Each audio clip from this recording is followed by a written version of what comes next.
So welcome everybody to this latest video on 162 Math, and in this video we'll be going over a GCSE higher topic looking at rate of change, which is basically finding the rate of increase or decrease from a graph. Now, when monitoring the outcome of a function, we can calculate the rate of change by calculating the gradient at a certain point. Now, with linear function, this is easy as the gradient is consistent and never changes, both in direction, where it's positive or we class it as being increasing, or negative gradient, which we class as decreasing, and in value it's consistent. However, with a curve, here we calculate the gradient of the tangent at that particular point. So for example, if we had a straight line, so let me just start by drawing just that, and let me just add a bit of color. So from this, if I wanted to work out the rate of change, now this, because you can see it's got positive gradient, then we can say that the rate of change is actually going to be a rate of increase because the gradient is increasing. Now, if I pick this point here, then the gradient is going to be the same as the point here, as it is here. So with a linear function or a straight line, diagonal line, the gradient is going to be the same regardless of which point you pick on that line. And likewise, if we had a line that was going down, let's say through here, and it doesn't really matter what the y-intercept is, again, throughout this line, the gradient does not change. It's going to be exactly the same at each of those 3 points. Now here, as we've got a negative gradient, this therefore then is going to have a rate of decrease. Now where it becomes difficult is what happens if I've got, let's say, a curve like this. How do I find the gradient? Because the gradient at, let's say, this point here, let me just call that A, is going to be different to this point here. Now in both of those, it's still going to be an increasing gradient or positive gradient at those particular points, but it's very difficult to draw a straight line or work out the gradient when you've only got 1 point. So here at these 3 points, it's going to be there. So what we do instead is we draw a tangent at each of those points. And again, just a very small line, let's say, or it could be big, but basically the definition of a tangent is a line that touches a curve at 1 point only. So what you want to kind of imagine that you're drawing a stick and it's balancing at that point where the stick is in the middle, and that's the key thing to remember. And likewise, if I had a curve that looks a bit like a parabola, and again if I pick this point here, so at point A I've got a positive rate of increase because the gradient is going up, and again if I draw a tangent like so, again the line is going up as it's showing positive gradient. However, if I drew this point here, I've got no gradient, so it's going to be stationary. And let me just write that there. So there is no rate of increase or decrease at B. So at A, there is a rate of increase. However, if I pick this point here, C, the tangent is going to be going down, so that there is a rate of decrease. So it's really important that you're able to know and recognize when something is increasing and when it is decreasing.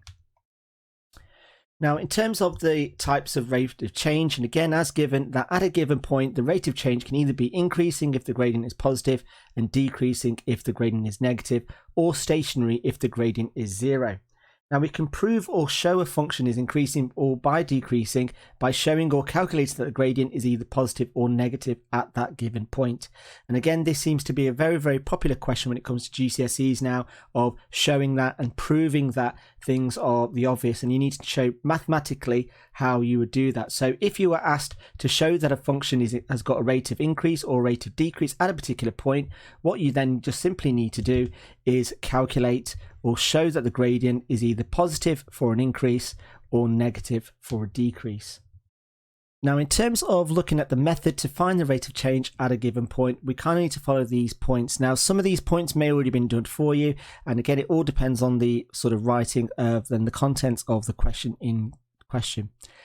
So looking at part 1, what we need to do first is to mark the point of interest. Now, as I said, sometimes it gives you a coordinate and you then need to plot it, and sometimes it's already marked on the diagram, but if it isn't, you get a mark just by plotting it. The next thing for you then to do, and this only really applies when you are working with curves, is then you then draw a tangent at this point. Now, I would say, speak to a lot of students, this is the point where they get find it very, very difficult to draw a tangent at a particular point. Now, if we go back to what the definition of a tangent is a line that intercepts at a point at one point only.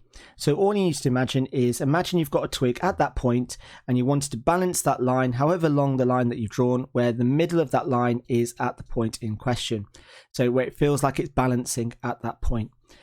The next thing you then need to do is calculate the gradient of that line. Or the tangent, let's say. Now this can be done in one or two ways. Now sometimes if you've got a nice graph, you can then count the scales, you can turn it into a triangle where the tangent is the hypotenuse or the side that's opposite the right angle, and then the gradient is going to be the distance up divided by the distance across, or in other words the height of the triangle over the base of the triangle. Now one thing to bear in mind is please be mindful of the sign of your answer. So once you've drawn your tangent, you should automatically know whether it's positive or gradient, if the line's going up or if the line is going down in terms of diagonally. Now if the question asks you to work out the rate of increase, then automatically the answer you give is going to be a positive number. If they've asked you for the rate of decrease, they already know it's going down, so you don't need to worry about the minus. What you don't want to do is have a positive negative contradiction. So just make sure that you are reading the questions carefully and that you're not, when it's talking about giving you a rate of decrease, you're not then giving a negative number. So the rate of decrease again is going to be a positive number. Now, another way of working out the tangent is to find two coordinates on the tangent and then use the following formula. Now, the two coordinates we can sort of symbolize as having x1, y1, and then your second coordinate will be x2, y2. And then if you're familiar with this formula, you can then use this formula, and this formula will include the signs. So again, if it's asking you to work out the rate of decrease, don't give a negative number, just write down the digit of the gradient. So let's start by having a look at some examples. Now, in these two questions, I would say these are two very basic questions, and the reason for that is because we've got two diagonal lines. Now, the question's asking us to find the rate of change of the following depths in centimetre per second. Now, first things first, let's just make a note of that we're aware of the unit and make sure that our depth is in centimetres, which for both those two questions it is, and the time is in seconds, which it absolutely is. Now, not all rate of change is going to be in centimetres per second. It could be absolutely anything, but basically it's going to be the units of the y-axis over the units of the x-axis. So what we're going to do here, now they've not specified at a particular point because it doesn't matter when you've got a straight diagonal line. And the reason for that is, as I mentioned earlier, the gradient is going to be consistent, doesn't matter where it is on that line. Now for this, what I'm going to try and do is pick two nice coordinates that fit flush on the actual corners of the boxes. So for this question one, it's at the origin, and for number two, I'm going to go for this coordinate here. Now what I don't want to do is pick a point like that's in the middle of a box, because it's going to be very, very awkward for me to write down those coordinates or to count the squares. So what I'm going to do then is then join those points up and turn that into a triangle. Now for this particular question, it's going to be a rate of increase. And again, the reason for that is because I've got a positive gradient. Now to work out the gradient, I need to do the height of the triangle, which is, looking at the scale, it's not going to be 3, it's going to be 6. So it's going to be 6 over, and then the base of the triangle is going to be 5. So then the rate of increase is 6 over 5, which is 1.2, and so it's centimetre per second. Then moving on to question 2, so this again, because they've got a negative gradient, is going to be a rate of decrease. So again, I'm going to pick two nice coordinates. I'm going to go for this coordinate here and this coordinate here, and then turn that into a triangle, again where the line is the hypotenuse, or the side that's opposite the right angle. So from this, the height of the triangle using the scale is 4, and the base of that triangle using the scale is going to be 10. So it's going to be equal to 4 over 10, which as a decimal is 0.4, and it's centimetres per second. Now note that I don't need to write minus because I've already used the word decrease, so I don't need to worry about that. If a question says give the rate of change, then I would give minus 0.4, which then the minus implies it's a decrease. But what I don't want to do again is have a decrease and a minus in the same part, because it will just contradict each other. So let's have a look at the more likely questions you're going to get. in terms of using a curve. So in this particular question, it says the graph shows the height of a ball over a ground. Use the graph to work out an estimate of the speed of the ball at 1 second. So what we're asking to do is to find the gradient at 1 second. So this is basically asking to find the gradient at x equals, or t I should say, at t equals 1. So what I need to do is find this. Now what I need to do is to draw a straight line where it's balancing at that green dot. So let me just call that point A. So I just need to, and again, this is really difficult in terms of doing, like I said, this is the most, by far the most difficult part that we will do at this stage. So let me just pick a different color so it stands out a little bit. And what we're going to do is we're going to draw a line and we're going to try and balance it as if it was like a sled. Like so. Now, your answer that the tangent you draw might be completely different to what someone next to you may draw. And that's not the point. Because what you're wanting is for you to then to mark the tangent. So first thing you want to do is 1, draw the tangent. And then once you've done that, you then want to find the gradient of that tangent. And let me just write that a little bit neater, because again, there. So that's what you would then want to do. So looking at this then, if I then turn that into a triangle, and again, without zooming in, I'm counting that to be 6 and then 9 squares, and this is going to be around 12 squares. So this is basically the squares. So then what I then need to do is to convert the units. Now here you can see that one little square is going to represent 0.1. So this distance here, if I just take that triangle out, that this length here is going to be 0.9 seconds. And the height, well again, it's going to be very awkward because we're going up in units of 2. No, we're not. We're going up in 6 divided by 10, so 0.6. So here it's going to be 12 times 0.6, which gives me an answer of, if I'm not mistaken, 7.2. So then here the gradient is going to be 7.2 divided by 0.9, and if I type that into my calculator, it gives me an answer of around 8. So here what I've then got is the speed of the ball is going to be 8 meters per second. Again, that's come from that calculation. For question B, it says, when is the speed at 0 meters per second? So what we're looking for here is when is the graph flat? So when is the curve, I should say, flat?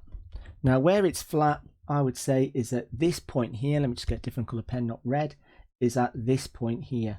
So after how many seconds, or when is it going to be? So you could say here it's when t is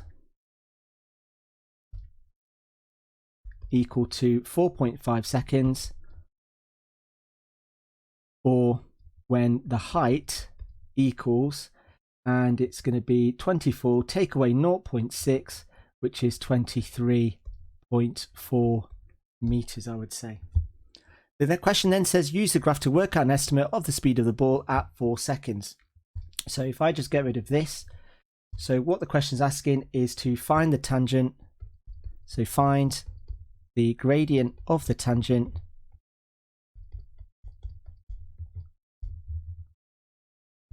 at t equals 4, and it's at this point here. So again, what I need to do is draw a straight line from that point. And again, I want to try and imagine that I've got a stick and I'm balancing it there. Now this one's going to be quite small. So again, picking that triangle and counting the number of squares, I make that out to be about 12 squares. and this height to be around about 3 squares. But as you can see, it's very, very tricky to do. So for the height, it's going to be 3 times 0.6. And again, the reason for that is because one little box is 0.6. That gives me 1.8. And 12, well, that's going to, every little bit is 0.1 seconds. So that's going to be 1.2 seconds. So what I then need to do for the gradient, or the rate of increase at 4 seconds, it's going to be 1.8 divided by 1.2, and if I type that into my calculator, I get an answer of 1.5 meters per second. Again, if I want to write a plus because it's a rate of increase, if it was a decrease, I could just write that as a minus and that would be fine, but just be mindful of that. But again, what you then want to do is make sure you draw your tangent line and then work out the gradient of that tangent, and you should get full marks for it. So moving on to our last example, it says that shown is a distance time graph of the part of a journey. Work out the average speed over the first 5 seconds of the journey. Now the first 5 seconds of the journey is this point here. I'm looking at that part of the line. So actually let me highlight that rather than colour it in blue. So I want to work out the gradient from 0 to 5. Now what that's basically telling me is to draw a straight line from 0, 0, which is my starting time, to 5 seconds. So it's actually giving me an indication, so I don't need to draw the tangent, it's just working out the gradient of that blue line. So from this, if I turn that into a right angle triangle, and again I want to work out the height of that. Now looking at this, I work that out to be 17 small squares, and it's going to be 5. So here the average speed is going to be 17 meters divided by 5, and if I work that out as a decimal, 17 divided by 5 gives me an answer of 3.4. so it's going to be 3.4 meters per second. It then says work out the average speed from 15 to 30 seconds. So again, if I highlight where 15 seconds is, which is there, and 30 seconds is there, what I then want to do is draw a straight line from those 2 points. So it's not asking me a specific point, it's actually asking me over a range. And again, all you then need to do is just mark those 2 points and then join those 2 points up with a straight line, and you then want to work out the gradient of that line. So here, if I turn that into a triangle like so, and I work that out, distance to be around about 7 squares, and this to be 10, 20, 30 squares. So then using the units, 30 little squares is going to represent 15 seconds. And looking at 7 squares going up, well, that's going to represent 7 meters. So it's always important that you're not counting the number of squares, you're counting the units as well. So it's these 2 things that I then need to use. So here, the average speed is going to be 7 over 15. And if I do 7 divided by 15, I get an answer of 0.46 recurring, and that's going to be meters per second. And there we are done.